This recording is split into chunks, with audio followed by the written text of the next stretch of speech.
फ़र्क किया जाता है कि D1 या फिर फर्स्ट जनरेशन के जो ड्रग्स है या टिपिकल ड्रग्स है, वो बहुत ज़्यादा टाइटली बाइंडेड होते हैं। एटिपिकल वाले ज़्यादा टाइटली बाइंडेड नहीं होते। अब इसमें फ़ायदा नुकसान क्या है? फ़ायदा नुकसान ये होता है कि फर्स्ट जनरेशन की अगर हम बात करें कि जब वो बहुत टाइटली बाइंडेड होता है तो वो अपना काम कर चुका होता है, फिर भी वो हटता नहीं है वहाँ से। तो इसीलिए वो बॉडी में साइड इफ़ेक्ट ज़्यादा प्रोड्यूस करता है, ठीक है? और वहाँ से फिर वो हेलुसिनेशंस वगैरह और भी अक्सर बढ़ सकते हैं, ठीक है? अच्छा, अगर हम एटिपिकल्स की बात करें तो वो इजीली लूज होते हैं, बाइंडिंग इतनी स्ट्रांग नहीं होती तो वो इजीली हट जाती हैं और उनको हम आसानी के साथ यानी हटा सकते हैं। जब वो काम करते हैं हट जाते हैं, काम खा तो इसके इतने ज़्यादा साइड इफ़ेक्ट्स नहीं, इसीलिए ये ज़्यादा चलते भी है जो एटिपिकल ड्रग्स होते हैं, ठीक है? यहाँ पे आपको वही बताया हुआ है, slow of and fast of, ठीक है? यानी कि ये बहुत टाइम लेते हैं हटने में, जो फर्स्ट जनरेशन वाले हैं, ठीक है? या D1 D2 रिसेप्टर, और ये जो है ये फास्ट ऑफ है, यानी कि जल्दी हटते हैं। अब इसमें आपको ड्रग्स बताए हुए हैं, जैसे कि ओल्डर मेडिसिन लिखा हुआ है ना पहले, ओल्डर मेडिसिन यानी कि जो पुरानी है, और इसमें क्लियरली तो नज़र नहीं आ रहा, बट हेलोप्रेडोल है, इस तरह कुछ है, ठीक है? और दूसरा है न्यू, जिसमें एंटी साइकोटिक है, और ये क्विटिफिन है, I don't see it clearly, तो आप देख लीजिएगा। खैर, तो इसमें यही फ़र्क है, ठीक है? इस डायग्राम में भी आपको वही बात बताई गई है। अच्छा, ये भी आप देख लें तो यहाँ पे आपको क्या लिखा हुआ है कि ये टाइट है और ये लूज़ है, तो ये ईज़िली डिसोसिएट हो सकता है, ठीक है? अच्छा, ये भी वही बात कि atypical dissociate rapidly from D2 receptors, easily हट सकते हैं। And that is the next question, which has more EPS risk, typical और atypical neuroleptic? यानी दोनों में D2 D1 में, या फिर आप जितना वो देखते हो ड्रग्स, ठीक है, उसमें EPS बताया था ना मैंने, एक्स्ट्रा क्या था, प्राइमेडियल था, पायरामेडियल, सॉरी, पायरामेडल सिम्टम, एक्स्ट्रा पायरामेडल सिम्टम। तो इसमें वो जो ये वाले साइन सिम्टम है मूवमेंट के या साइड इफ़ेक्ट्स है, ये किस ड्रग्स में ज़्यादा हो सकते हैं और क्यों हो सकते हैं? You have to let me know in the comment, ठीक है? अच्छा, ये आपको ड्रग्स बताए हुए हैं, जिसमें क्या है, antipsychotic drugs, neuroleptic drugs, major tranquillisers and anti schizophrenia drugs, ये सारे के सारे जो है वो ड्रग्स यूज़ होते हैं, ये क्लासेस है उसके शिज़ोफ्रेनिया को ट्रीट करने के लिए, ठीक है? यहाँ पे आपको उसके डिफरेंट क्लासिफिकेशंस बताई गई हैं एंटीसाइकोटिक के, जिसमें फेनोथाइजीन्स, थायोक्सिनथीन्स, ठीक है? ब्यूटेरोफिनोन्स और मिससेलेनियस स्ट्रक्चर्स, ये सारी चीज़ें जो है उस ड्रग्स की क्या है, क्लासिफिकेशंस है एंटीसाइकोटिक्स के, सिंपली आप कह सकते हैं। फिर इसमें वही न्यूरोलेप्टिक में टिपिकल और एटिपिकल आता है। टिपिकल जो है वो पुरानी ड्रग्स थी, एटिपिकल जो है वो न्यू ड्रग्स है, ठीक है? और इसके भी आपको क्लासेस बताई गई है, ये आपके पढ़ने की चीज़ है, मतलब ऐसा कुछ नहीं है कि मैं आपको इसमें कुछ कंसेप्ट क्लियर करवाऊँ। So you have to read that और याद करना है। अच्छा, फर्स्ट जनरेशन का मैंने आपको बता दिया है, पढ़ लीजिएगा। इसमें वही बात कि ये मोस्ट कन्वेंशनल यानी कि ज़्यादा एंटीसाइकोटिक ड्रग जो पहले से यूज़ होती हुई आ रही है, ट्रेडिशनल जिसको कहते हैं, ठीक है? और ये D2 रिसेप्टर को जाके टाइटली ब्लॉक करते हैं, डोपामाइन रिसेप्टर को, ठीक है? और ये बात कि ये टाइटली बाइंड होते हैं, और इसका मेन जो एग्ज़ाम्पल है वो है हेलोप्रेडोल, ठीक है? तो ये एग्ज़ाम्पल आपने याद रखना है, D2 रिसेप्टर टिपिकल ड्रग्स का, ठीक है?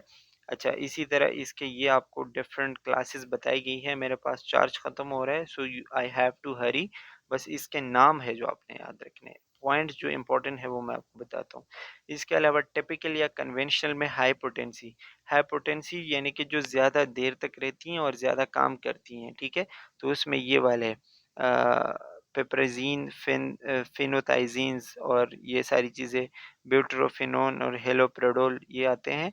और ये जो है ज़्यादातर एक्स्ट्रा पायरामिडल रिएक्शन जो है, EPS जो हमने कहा था ना, वो कॉज़ करवा सकती है एज़ अ साइड इफ़ेक्ट।